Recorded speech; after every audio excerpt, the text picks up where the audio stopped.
Good morning or good afternoon, as the case may be. I'm going to start this video with a short demo and then I'll talk about what I'm doing here. People who did not choose to fight, but who accepted the fight when it was thrust upon them. Gentle people with ideals. People who did not choose to fight, but who accepted the fight when it was thrust upon them. Gentle people with ideals.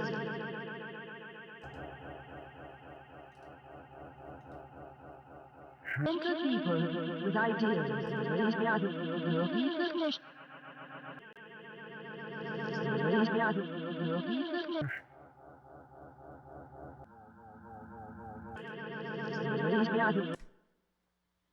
Okay, so what the hell is going on there?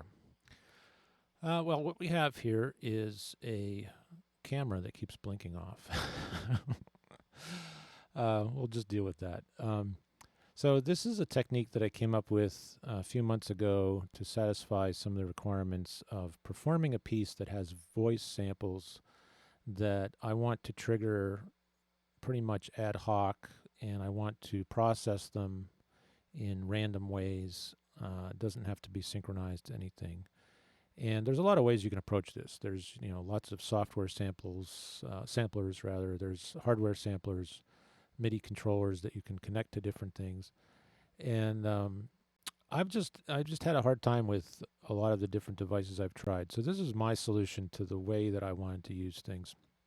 So I'm using Ableton as the sample bank compartment, let's say. And it's where I just store all of my files. I do a lot of pre-processing on my samples to make them clean, to make sure they're top and tailed properly, and they're named properly.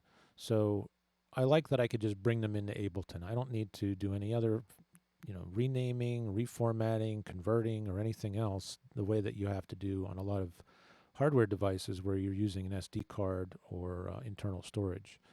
And the one thing to note about Ableton here is the way I've got it set up, I've got all of the samples set to quantization of none. And that's because I want them to just play as soon as People who did not choose to fight, hit that but button. who accepted the fight when it was thrust upon them. I don't want there to be any delay. I don't want it waiting for a quantization to happen. And I'm not using Ableton for any kind of clock at this point. Ableton is just here. Oh, there goes our camera. Ableton is just here for just the samples, basically. The other trick here is that I'm using an external output. So each of these tracks where I would have samples loaded is exporting that to an external out, or outputting it rather to an external out. And that goes through a wire that goes behind me here and goes into this table. And then we'll take a look at the effects I'm using up here in the upper right-hand corner. This is a Keeley modulation box. It has flange delay and combinations thereof. And then this is a ditto looper, and this is a Red Panda particle, the mono version. I'm going to focus mostly on these two. We might pull this in towards the end because it gets kind of chaotic. But basically, I'm just going to repeat the demo I just did, but I'll kind of walk through what I'm doing. So let me reset these first.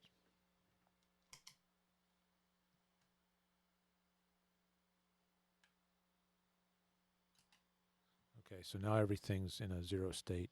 So I'll just start with playing a sample out of Ableton. People who did not choose to fight, but who accepted the fight when it was thrust upon them. Gentle people with ideals, the strongest people in the world. So I've got complete control over when they play, just like you normally would with the Launchpad. People who did not choose to fight, but who accepted the fight when it was thrust upon them. Gentle people with ideals. So now I've got that hands-on control of the effect, and when I find something I like, I can repeat it or try to repeat it and capture it with the looper. Gentle people with ideals. Gentle people with ideals. Gentle people with ideals. So I had a little gap there, but you get the idea. So now I've got that going, Gentle people with ideals. and I can let that go, or I can modulate it differently with another pedal, Gentle people with ideals. or I can go reverse.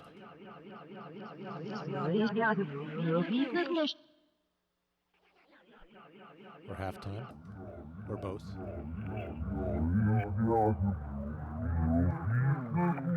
And because the ditto has another channel, I can get something else going on another track here. The strongest people in the world. The strongest people in the world. The strongest people in the world.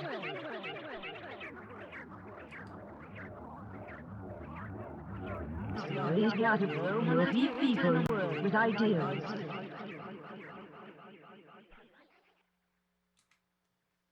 So we can have two things going at once and bring them in and out, and then I can clear the loop, bring something else in. And then you could really get carried away by sending the result of that to something like the Red Panda.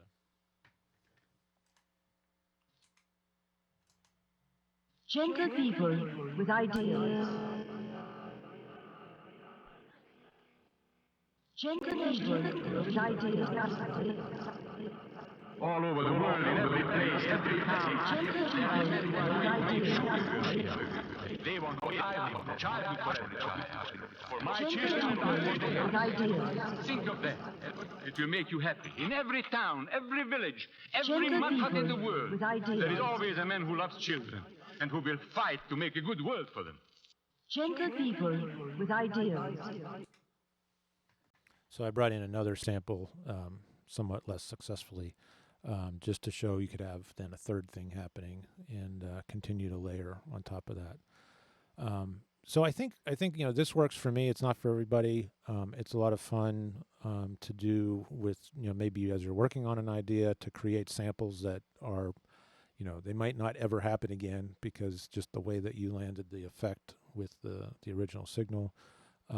But it's also a way to carry off an idea that you've already scripted out, where you want certain voice samples to come in at certain times. You've got immediate Gentle control, people with ideals. but you've got hands-on control of the effects after that. And again, you can do the effects processing in Ableton, and you can have a MIDI controller running Ableton. I have a launch control XL here that I will still sometimes use that for panning and for some level adjustment. And you can set that up for effects and stuff too. But the idea here was to get away from the computer as much as possible. Also, because I was running not just Ableton, but I was running OBS for my broadcasting, and I was running Touch Designer for visuals, all on the same computer. I wanted to make sure that whatever I was doing in Ableton was as light as possible, so I didn't really want there to be any extra processing that I didn't need. So that's the idea. If you like this video and you have anything to note or some comments, please note that down below and hit the like button. If you enjoyed this or benefited in any way and are generous, if you'd like to stop over to Buy Me a Coffee, you can find me there, buymeacoffee.com. And you can also visit me at jeremydeprisco.net. So thanks for watching and stay safe.